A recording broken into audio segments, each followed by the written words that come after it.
C'était un village, c'est aujourd'hui une ville. Ourossogui, au Sénégal, à 700 km de Dakar.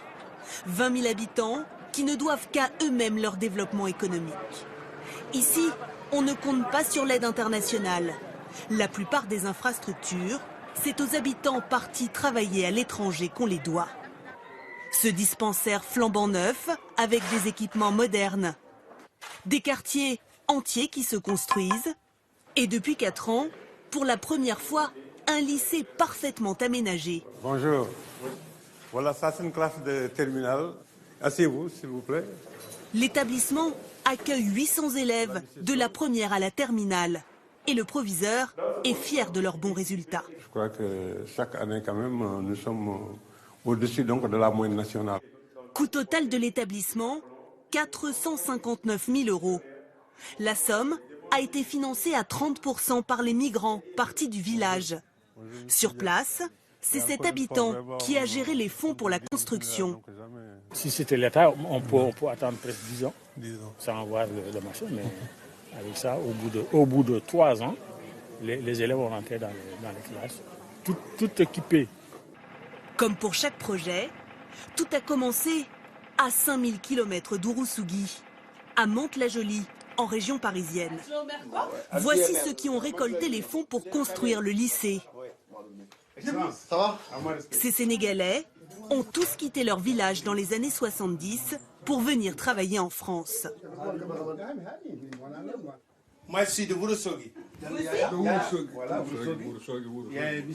Je suis de Ourossogui aussi. Je suis venu en 1974. La plupart d'entre nous travaillaient dans les 2 grandes usines qui sont là, c'est-à-dire Renault ou Simca. Depuis 40 ans, chaque mois, ils reversent une partie de leur salaire à leurs proches restés au pays. Beaucoup de familles vivent à partir de ces ressources-là.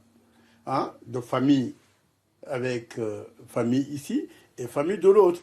Des parents, des grands-parents, des oncles, des tantes. Tout le monde vit à travers ce train. C'est un partage. Et tout est très organisé. Pour gérer au mieux les fonds des Ouroussouguiens de France, ils ont créé une association avec un président et un trésorier. 1400 € de cotisation, 58 761 €. Une fois par mois, ils se réunissent pour parler de leur projet. Ce jour-là, un gros investissement pour leur ville, la rénovation de l'hôpital d'Ourossogui. Aujourd'hui, la rénovation, elle doit être complète, parce que l'hôpital est conçu de 1976. Donc, Chacun donne peu. Peu avec beaucoup de peu fait une valeur. Ça fera beaucoup. L'ensemble de Ourossogui, ils participent aux 5 € par mois. Ça, c'est régulier. Mais quand il y a un projet, c'est une autre façon. On réunit tous les Ourossogui enfants et on leur explique que ce projet-là, l'utilité, on essaie de les convaincre. Ainsi, les 300 000 Sénégalais de France ont envoyé dans leur pays d'origine près d'1 demi-milliard d'euros en 2014. Une aide indispensable. Mais avec la nouvelle génération, souvent née en France, pourrait-elle se tarir? Ce Français d'origine sénégalaise a 39 ans. Il a grandi en France et il donne lui aussi une partie de son salaire pour y développer des projets. Mais il le constate, il a bien du mal à mobiliser les plus jeunes. Pour certains, ils ne connaissent pas forcément leur village d'origine parce qu'ils n'y sont pas allés.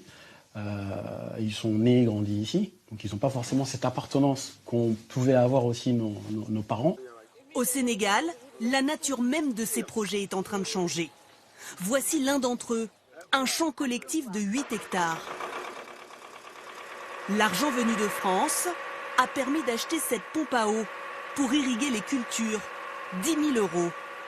Tomates, maïs, salade, le champ fait vivre aujourd'hui 22 familles. L'objectif, c'est de créer de l'emploi sur place pour ne plus avoir besoin de partir travailler ailleurs. Compte tenu des problèmes de migration forte, compte tenu de tout ce qui se passe, on a dit, revenons travailler ici. Et ce qui fait qu'actuellement les femmes et les hommes travaillent ici. Et ça a vraiment freiné l'immigration. Surtout en Europe, mais aussi l'immigration africaine. Depuis 2005, les Sénégalais de France regroupés en associations ont financé plus de 150 projets dans le domaine de la santé, de l'éducation et de l'accès à l'eau potable.